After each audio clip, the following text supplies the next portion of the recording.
Channel. इस episode में हम देखने वाले हैं फ्लो कंट्रोल ऑफ प्रोग्राम का पार्ट 2। लास्ट वीडियो में हमने इफ़ कंडीशंस देखी थी, इफ़ एल्स स्विच स्टेटमेंट्स और टर्नरी ऑपरेटर देखा था। इसके अंदर हम देखने वाले हैं लूप्स। अब लूप्स क्या चीज़ है, सपोज कर लें प्रोग्राम के अंदर कोई ऐसी चीज़ है जो हमने मल्टीपल टाइम हमने प्रिंट करवानी है, या हम चाहते हैं कि वो मल्टीपल टाइम परफॉर्म हो, तो यहाँ पे वो आती है लूप्स।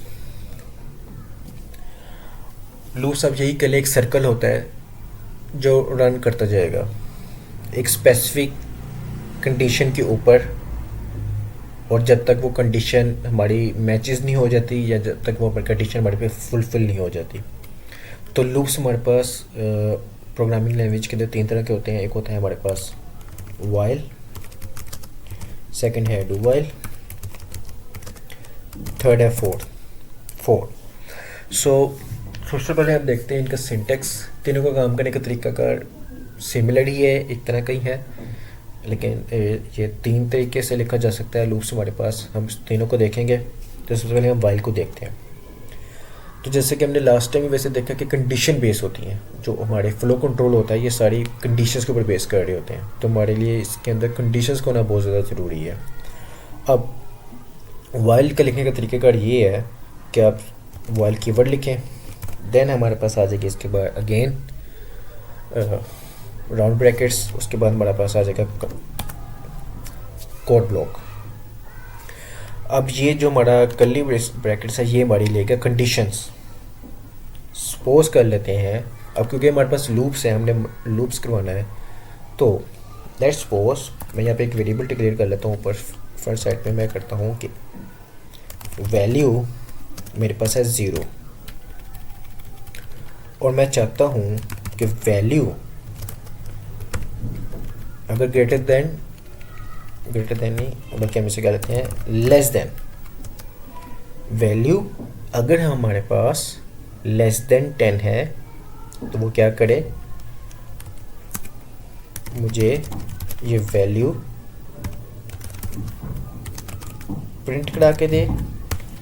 सेकंड, वैल्यू अगर हम आपने ऑपरेटर्स वाली एपिसोड देखी थी, उसके अंदर मैंने इंक्रीमेंट ऑपरेटर बताया था। तो यहाँ पे हम वही परफॉर्म लिखेंगे, इंक्रीमेंट परफॉर्म कर दे। इसको हम इस तरह भी लिख सकते हैं और इसको हम इस तरह भी लिख सकते हैं, बाय 1 ये वैल्यू ऐड करता जाएगा। अब ये काम क्या कर रहा है, सबसे पहले इसको ब्रेक डाउन करते हैं। सबसे पहले देखते हैं कि मैंने यहाँ पे वेरिएबल डिक्लेयर किया है विद द वैल्यू 0। ये हमारा कंडीशन पार्ट होता है वाइल के अंदर। मैं यहाँ पे इसको ये कह रहा हूँ कि वैल्यू जब तक मेरे पास वैल्यू लेस देन 10 है तो ये कोड ब्लॉक आपने रन करना है। तो जावास्क्रिप्ट क्या करेगा, प्रोग्राम क्या करेगा, ये कोड ब्लॉक रन करता रहेगा जब तक ये कंडीशन फुलफिल नहीं हो जाती है हमारे पास। वो क्या करे, मुझे कंसोल जो वैल्यू है वो मुझे प्रिंट करके दे। आफ्टर दैट मुझे वैल्यू के अंदर एक नंबर ऐड कर दे, क्योंकि ये नंबर हमारे पास ऐड करना ज़रूरी है। सपोज कर लें हम यहाँ पे नंबर ऐड ही नहीं करते तो हमारी जो वैल्यू है वो तो 0 रहेगी, वो 10 तक, क्योंकि हमारी कंडीशन ये है कि जब तक वो 10 से लेस है तब तक चलते रहे। जैसे ही वो 10 के बराबर आएगा तो इसको रन ना करें। सबसे पहले हम इसको रन करते हैं और फिर हम इसको और देखते हैं, इसके अंदर और चीज़ों को ब्रेक डाउन करते हैं। यहाँ पे मैं आऊँगा, इसको मैं अब यहाँ पे ये देखिए उसने क्या पहले प्रिंट कराया वैल्यू 0, फिर उसने वैल्यू क्या कराई 1 2 अप टू 9। इसको मैं यहाँ पे ब्रेक डाउन करता हूँ सिंपल। सबसे पहले उसने वैल्यू लेगा जो कि हमारे पास थी 0। नेक्स्ट पार्ट वो आता है कंडीशन के अंदर। कंडीशन के अंदर उसने क्या देखेगा कि वैल्यू जो है जो कि हमारे पास अभी है 0 लेस देन है 10 से, यानी कि कंडीशन हो गई पास। तो वो क्या करेगा, फिर कंसोल करेगा हमारा वैल्यू जो कि क्या आ रही थी 0, राइट, जो कि यहाँ पे आई वैल्यू 0। नेक्स्ट उसको मैंने बताया कि वैल्यू के अंदर 1 ऐड कर दिया जाए। तो वो क्या करेगा, वैल्यू प्लस प्लस, यानी कि जो इसको हम ऐसे भी लिख सकते हैं वैल्यू प्लस 1। अब यहाँ पे क्या है, ये है 0, फर्स्ट टाइम आया क्योंकि ये 0 रहेगा। 0 + 1 क्या करेगा, इसको भी 1 कर देगा। अब जबकि ये 1 हो जाएगा, वैल्यू क्या हो गया 1। अब ये वापस इसके यहाँ पे नहीं जाएगा, अब ये वैल्यू यहाँ पे होगी है 1, यहाँ पे ये वैल्यू हो गई है 1। ठीक है, यहाँ पे मैं इसको लिख देता हूँ क्योंकि ये वैल्यू हो गई है यहाँ पे 1। तो क्या करेगा, अब ये वापस वाइल के अंदर आएगा, इसी वाइल की कंडीशन के अंदर आएगा और यहाँ पे अब वैल्यू क्या आ जाएगी हमारे पास 1। अब 1 फिर कंडीशन रन हो रही है हमारे पास, तो 1 क्योंकि लेस देन है 10 से, तो वो नेक्स्ट टाइम क्या करेगा, वो नेक्स्ट टाइम आएगा इधर आके वो क्या करेगा, अब इधर आया, इधर हमारे पास आ गई 1 लेस देन था, कंसोल उसने कराया 1। अब यहाँ पे आया, यहाँ पे था 1, यहाँ पे आ गई 1, अब वैल्यू यहाँ पे आ गई 1। 1 + 1 क्या करेगा 2, अब 2 वापस इधर आ गया और यहाँ पे क्या आएगा 2। अब 2 ट्रू फिर इधर आ गया, 2 आएगा, कंडीशन फिर रन होगी, फिर 2 प्रिंट करेगा और फिर ट्रू को 2 के अंदर 1 एक ऐड करके 3 बनाएगा और जब वक्त तक चलता रहेगा जब तक हमारे पास ये कंडीशन हमारे पास फुलफिल नहीं हो जाती, जो कि ठीक है 10 से लेस हो। तो ये देखें 0 से चला, 0 से स्टार्टिंग था उसका, वो चलता रहा, लूप चलता रहा और वैल्यू हमारे पास एंड पे आ गई 9। जैसे ही यहाँ पे वैल्यू आई 9, उसने इसको प्रिंट किया। जैसे ही नेक्स्ट वैल्यू 9 + 1 10 हुई, यहाँ पे आई 10। तो जब पे 10 आई, वहीं पे ये लूप रन नहीं हुआ, यहाँ पे ये स्टॉप हो गया, इसने एग्जीक्यूट नहीं हुआ। इसी का अगर मैं आपको यहाँ से सर्च करके बताऊँ कि while loop control flow diagram,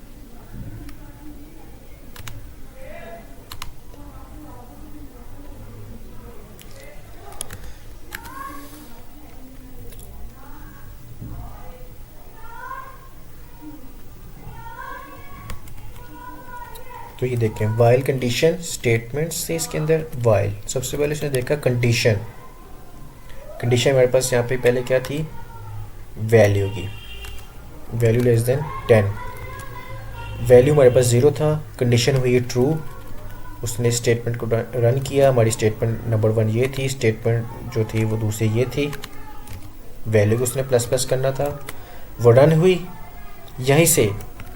अब वो वापस इधर नहीं आएगा, ये बाहर जो वेरिएबल है इसके पास नहीं आएगा, वो यहाँ पे आएगा वाइल के अंदर ही। स्टेटमेंट चली हमारे पास, कंडीशन दोबारा रन होगी, कंडीशन फिर ट्रू हुई, फिर स्टेटमेंट चलेगी, फिर कंडीशन पे आया जब तक ये ट्रू हो गई। जैसी कंडीशन हुई फॉल्स, देन ये बाहर आके एंड हो जाएगा।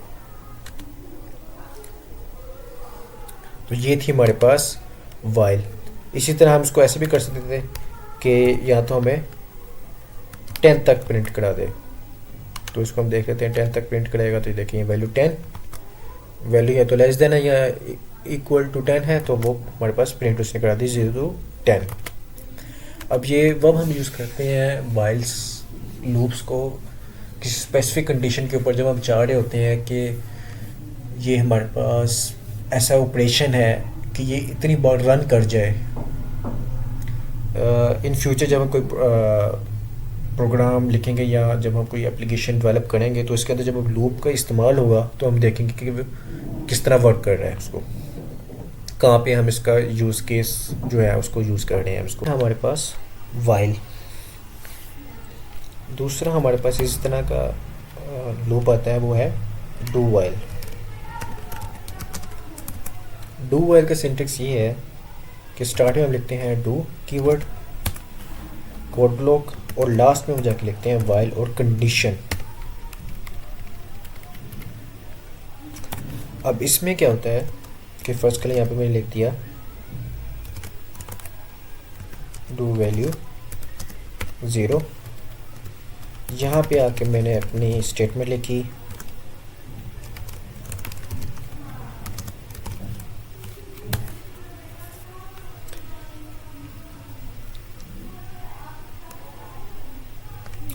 तो ऐसे करता हूँ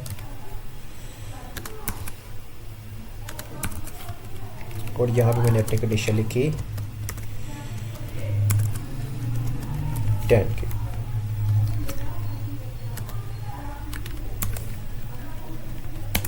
और यहाँ पे मैंने इसको कंडीशन लगा दी। अब वर्क ये बिल्कुल एग्जैक्टली करेगा वाइल की तरह ही, इसने डू वाइल जो है वाइल की तरह ही काम करेगा, लेकिन इसमें डिफरेंस ये है कि वाइल सबसे पहले कंडीशन को रन करता है। सबसे पहला जब इटरेट क्या होता है कि जब फर्स्ट टाइम जब ये लूप चलता है तो ये इटरेट होता है, जो इसका पहला साइकिल चलता है ये इटरेट कर रहा होता है, इसको इटरेट कहते हैं जब ये फर्स्ट अपना साइकिल रन करता है। तो जब फर्स्ट इटरेशन होती है इसकी वाइल के अंदर, तो वो कंडीशन के से होके जाता है, वो कंडीशन पास होती है या फेल होती है। अगर कंडीशन पास होती है तब वो अंदर जाता है, तब वो लूप रन करता है, वो इटरेट करता है अपने आप को। लेकिन डू के केस में ये होता है कि ये फर्स्ट टाइम जब फर्स्ट इसका साइकिल चलता है, यानी कि जब मैं यहाँ पे वैल्यू लगाई है और ये जो ज़ीरो, ये जो वैल्यू यहाँ पे प्रिंट की है इसने, ये विदाउट कंडीशन इसे प्रिंट की है। और कंडीशन कहाँ लग रही है? एंड पे आके, यानी कि ये पहली प्रिंट इसने कर दिया वैल्यू 0, नेक्स्ट में आके इसने वैल्यू अपनी इंक्रीज़ की है, देन जाके इसने यहाँ पे कंडीशन लगाई है। तो वाइल और डू वाइल में मेन डिफरेंस ये है कि वाइल अपना फर्स्ट साइकिल भी, फर्स्ट अपना लूप भी उसने फर्स्ट अपना इटरेट उसने स्टार्ट किया है। जैसे इटरेशन स्टार्ट की है तो कंडीशन के बेस के ऊपर सारा कुछ चलेगा, यानी कि 0 वैल्यू या 1 वैल्यू जो भी है वो पहले कंडीशंस के साथ मैच करेगी, कंपैरिजन होगा, कंडीशन अगर मैच होगी देन वो कोड ब्लॉक रन करेगा। और डू वाइल के अंदर फर्स्ट जो है फर्स्ट टाइम वो विदाउट कंडीशन रन होता है, यानी कि ये जो अभी ऊपर आपको 0 नज़र आ रहा है ये विदाउट कंडीशन रन हुआ है। इस डू वाइल और वाइल लूप में मेन डिफरेंस यही है कंडीशन बेस के ऊपर, कि कंडीशन डू वाइल के अंदर लास्ट में चलती है और वाइल के अंदर कंडीशंस के अंदर से ही सारा कुछ रन होके आएगा। अब इसी तरह हमारे पास थर्ड जो कि बहुत ज़्यादा मेनली यूज़ होता है वो है फॉर लूप। फॉर का सिंटेक्स यही है कि ये सारा काम हमारा सिंगल लाइन में कर देगा, यानी कि सबसे पहले फर्स्ट पार्ट के अंदर मैं अपनी वैल्यू डिफाइन कर देता हूँ यहाँ पे, और अगर मैं सेमीकोलन लगाऊंगा सेकंड जो है वो हमारा हो जाएगा कंडीशन, जो कि हमारी थी लेस देन 10 की, और थर्ड पार्ट हमारा बन जाएगा इंक्रीमेंट वाला पार्ट, और दैट्स इट। और यहाँ पे मैं वैल्यू अपनी करा दूंगा प्रिंट, और ये भी बिल्कुल एग्जैक्टली सेम रिज़ल्ट हमारा रिटर्न करेगा, लेकिन यहाँ पे भी ये पहले कंडीशंस के थ्रू रन करेगा। डू की तरह नहीं है, डू जो है सबसे पहले फर्स्ट अपना विदाउट कंडीशन चलता है, इटरेट जो है फर्स्ट पहली इटरेशन जो है वो विदाउट कंडीशन होती है, सेकंड इटरेशन जो है वो कंडीशन के साथ चलता है डू वाइल, लेकिन वाइल और फोर जो है वो अपनी हर इटरेशन कंडीशन पे चलाता है, फर्स्ट भी अपनी कंडीशन के थ्रू ही पास होके चलेगी। वाइल बिल्कुल सिंपल है, फोर लूप बिल्कुल सिंपल है। यहाँ पे हमने पास की अपनी वैल्यू जो भी हमने वेरिएबल डिक्लेयर किया था, सेकंड हमने यहाँ पे अपनी कंडीशन लगाते हैं, थर्ड हमारे यहाँ पे इंक्रीमेंट लगाते हैं। अब अगर मैं यहाँ पे इंक्रीमेंट के साथ मैस करता हूँ तो यहाँ पे क्या होगा, अब अगर आप यहाँ पे इस लूप्स के अंदर ख़ास तौर पे आपने इस चीज़ का ख्याल रखना है कि अगर आपने इंक्रीमेंट्स के साथ, इंक्रीमेंट है चाहे डिक्रीमेंट है, आप ऑपरेटर यूज़ कर रहे हैं, चाहे कंडीशन यूज़ कर रहे हैं, अगर आपने कंडीशन एक्यूरेट कंडीशन नहीं लगाई, या अगर आपने ऑपरेटर जो है वो डिक्रीमेंट या इंक्रीमेंट नहीं करवा रहे, या कोई स्पेसिफिक कंडीशंस के ऊपर आप उसके ऊपर नहीं करा रहे, तो ये इन्फिनाइट लूप में चला जाएगा और ये कोड एग्जीक्यूट करता चला जाएगा, करता चला जाएगा। इससे क्या होगा, आपका ब्राउज़र जो है वो सपोज कर लें वो हो जाएगा, हैंग हो जाएगा। सपोज कर लें मैं यहाँ पे कंडीशन क्या करता हूँ, वैल्यू लेस देन तो 10 है, लेकिन मैं यहाँ पे इंक्रीमेंट नहीं करा रहा उसका, तो ये लूप क्या करेगा, ये इन्फिनाइट लूप में चला जाएगा और ये रन करता ही चला जाएगा। यानी कि यहाँ पे मैं रिफ्रेश करता हूँ, ये देखिए ये इन्फिनाइट लूप में चलता जा रहा है, ये रन करता जा रहा है। क्योंकि लूप्स का काम क्या होता है कि एक स्पेसिफिक कंडीशन के ऊपर आके इसने स्टॉप होना है। अब ये कोई स्पेसिफिक कंडीशन है, यानी कि यहाँ पे आके ये लूप हमारा ये वैल्यू यहाँ पे इंक्रीमेंट कर ही नहीं रहा। जब ये इंक्रीमेंट कर ही नहीं रहा तो ये कंडीशन वाले पार्ट में आ नहीं रहा, कंडीशन वाले पार्ट में वो दोबारा उसको रन नहीं कर रहा, तो वो इन्फिनाइट लूप में चला गया होगा। अब ये चलता रहेगा और ये मेरा ब्राउज़र क्या करेगा, हैंग कर देगा। तो लूप्स के साथ स्पेसिफिक रहना है कि इसकी इंक्रीमेंट्स और डिक्रीमेंट्स के साथ, इसकी कंडीशंस के साथ एक्यूरेट रहना है। अगर आप एक भी गलती करेंगे तो ये इन्फिनाइट लूप जो है वो स्टार्ट कर देगा इसका।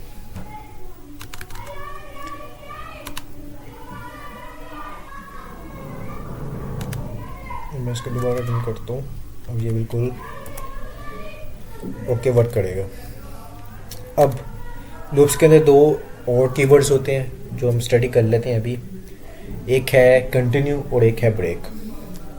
सपोज कर ले ऐसी कंडीशन है हमारे पास कि हम चाह रहे हैं कि जैसे कि लूप्स चला उसके अंदर एक कंडीशन हमारी मैच हो गई है, हम एक चाह रहे थे कि स्पेसिफिक नंबर या स्पेसिफिक वैल्यू जैसे हमें मिले ना तो लूप जो है वो ख़त्म हो जाए, एंड हो जाए, वो ब्रेक कर जाए, या कोई ऐसी वैल्यू है जो हम प्रिंट नहीं करवाना चाह रहे होते, वो जैसी वो वैल्यू मैच करे वो प्रिंट ना करे, अदर वैल्यूज़ प्रिंट कर ले। तो सबसे पहले हम देखते हैं कि अगर वैल्यू मैच कर देता है तो कहाँ पे वो ब्रेक कर दे। सपोज कर लेते हैं इसी के अंदर मैं लगाता हूँ इफ़ अगर मेरी वैल्यू मैच कर जाती है 5 को, तो यहाँ पे इसको ब्रेक कर दो। एक ब्रेक कीवर्ड था जो था हमारा स्विच के अंदर। जैसे ही स्विच के अंदर हमने लास्ट टाइम देखा था, जैसे ही हमारा केस मैच हुआ ब्रेक कर दो, स्विच से बाहर आ जाओ। इसी तरह लूप है कि अगर कंडीशन मेरी वैल्यू 5 से मिल गई है तो इसको ब्रेक कर दो। अब हम इसको रन करेंगे और हम देखेंगे, और ये देखिए 0 1 2 3 4। जैसे ही उसने सबसे पहले आया 0 थी वैल्यू, कंडीशन पास की, इंक्रीमेंट लगा, 0 से प्रिंट कराया। नेक्स्ट टाइम आया 1 वैल्यू के साथ कंडीशन चली, इंक्रीमेंट हुआ, 1 प्रिंट कराया। जैसे ही वो 5 तक आया कंडीशन चली, इंक्रीमेंट हुआ। जैसे ही अब इफ़ के अंदर आ गया कि इफ़ वैल्यू अगर 5 से मैच हो गई है तो वो ब्रेक कर दो, और उसने वहाँ पे ही लूप ब्रेक कर दिया। इस तरह बहुत सी कंडीशंस हमारे पास हो सकती हैं लूप्स के अंदर, जहाँ पे हम चाह रहे हैं कि इस स्पेसिफिक, अगर हमारे पास बहुत ज़्यादा लार्ज अमाउंट ऑफ डेटा है लेकिन हम चाह रहे हैं कि जैसे इस पॉइंट पे पहुँचे लूप फ़ौरन ब्रेक हो जाए और वो लूप से बाहर आ जाएगा, लूप आगे एग्जीक्यूट नहीं होगा, रन नहीं करेगा। इसी तरह एक कंडीशन हमारे पास आती है कि सपोज कर लें अगर हम चाह रहे हैं कि इस वैल्यूज़ जो हैं, बहुत ज़्यादा वैल्यूज़ हैं, बहुत ज़्यादा डेटा है, और इसके अंदर एक स्पेसिफिक वैल्यू जो है ना वो हमारे पास प्रिंट ना हो, अदरवाइज़ बाकी वैल्यूज़ हमारे पास प्रिंट हो जाए, तो उसके लिए आता है कंटिन्यू कीवर्ड। यानी कि अगर मेरे पास वैल्यू 5 है ना तो 5 को स्किप कर दे, बाकी वैल्यूज़ प्रिंट करा दे। तो मैं इसको रीड करूँगा और यह देखिएगा 0 1 2 3 4 6 7 8 9 10। जैसे ही वो 5 पे आया उसने इस वैल्यू को स्किप कर देना, उसको वो प्रिंट नहीं करवाएगा, इटरेट करेगा लेकिन प्रिंट नहीं कराएगा और नेक्स्ट वैल्यू के ऊपर चला जाएगा। तो ये दो कीवर्ड्स होते हैं, ब्रेक और कंटिन्यू। अब मैं रिवाइज कर देता हूँ। हमारे पास लूप्स होते हैं जो हमारे पास, अगर हम कोई भी ऐसा ऑपरेशन चाह रहे हैं जो हमारी कंडीशन बेस के ऊपर, फ्लो के ऊपर, कि वो कंटिन्यूसली रन करे और स्पेसिफिक जब तक हमारी कंडीशन फुलफिल नहीं हो जाती तब तक वो रन करता जाए। तो हमने देखा था कि वाइल होता है, डू वाइल होता है, फोर होता है। तो वाइल के अंदर हमारा सिंटेक्स ये था, वाइल कीवर्ड लगाया, हमने कंडीशन लगाई और कोड ब्लॉक के अंदर हमने अपना स्टेटमेंट्स या जो भी हमने ऑपरेशंस करवाने थे वो कराए और साथ में हमने इंक्रीमेंट करवाया। जैसे ही कंडीशंस मैच हुई उसने सारी इटरेशन हमारे पास शो करा दी थी। जैसे कंडीशन हमारे पास मैच होती है वो लूप ख़त्म कर देता है। उसके बाद हमने देखा डू वाइल के अंदर, वाइल के अंदर हमने देखा था कि फर्स्ट इटरेशन भी होगी तो कंडीशन से पास होके जाएगी। डू वाइल के अंदर फर्स्ट इटरेशन होगी, कंडीशन के से पास नहीं होगी, कंडीशन बाद में चलती है। फर्स्ट इटरेशन डू वाइल के अंदर विदाउट कंडीशन ही चल जाएगी, यानी कि फ़र्स्ट वैल्यू जो है वो विदाउट कंडीशन के अंदर से पास हुए बगैर ही हमारे पास प्रिंट करा देगा। फोर का सिंटेक्स बहुत ज़्यादा सिंपल है। हमने जो भी हमारी डिक्लेरेशन होती है, जो भी वैल्यू होती है, वो हमने फर्स्ट वहाँ पे रखते हैं। उसके बाद हमने सेमी कॉलम, दैन हमारी कंडीशन आती है, थर्ड हमारा इंक्रीमेंट आता है। इसके साथ हमने दो कीवर्ड्स देखे हैं, ब्रेक और कंटिन्यू। ब्रेक से हम स्पेसिफिक चाह रहे हैं कि लूप्स के अंदर कोई ऐसी वैल्यू है जैसे वो मैच कर दे तो हमारा लूप जो है ब्रेक कर दे और उससे बाहर आ जाए, तो वहाँ पे ब्रेक कीवर्ड हम यूज़ कर लेंगे। अगर हम चाहते हैं कि ये वैल्यू स्किप करके बाकी सारी प्रिंट करा दे, बाकी सारी चल जाए, तो उसके लिए हमारे पास कंटिन्यू आता है। अभी तक के लिए ये फ्लो कंट्रोल ऑफ प्रोग्राम्स के अंदर हमने if else, switches, ternary operators और लूप्स देख लिए हैं। नेक्स्ट वीडियो के अंदर हम अरेज के ऊपर देखेंगे कि अरेज हमारे पास क्या होती हैं। अरेज जो है वो किसी भी प्रोग्राम के अंदर बहुत इंपॉर्टेंट पार्ट होता है। सो अगर इसको प्रैक्टिस करें, इसको अंडरस्टैंड करें, अगर कोई क्वेश्चन है, एनी क्यूरी है, वो आप कमेंट करें, इसको शेयर करें बाकी स्टूडेंट्स के साथ जो लर्निंग कर रहे हैं जावास्क्रिप्ट को या प्रोग्रामिंग लैंग्वेज स्टडी करना चाह रहे हैं। उनके लिए ये बेस्ट वीडियो है, उनको आप शेयर करें और स्टडी और जो प्रैक्टिस करके अगर कोई क्वेरी है तो वो ज़रूर मेंशन करें नीचे।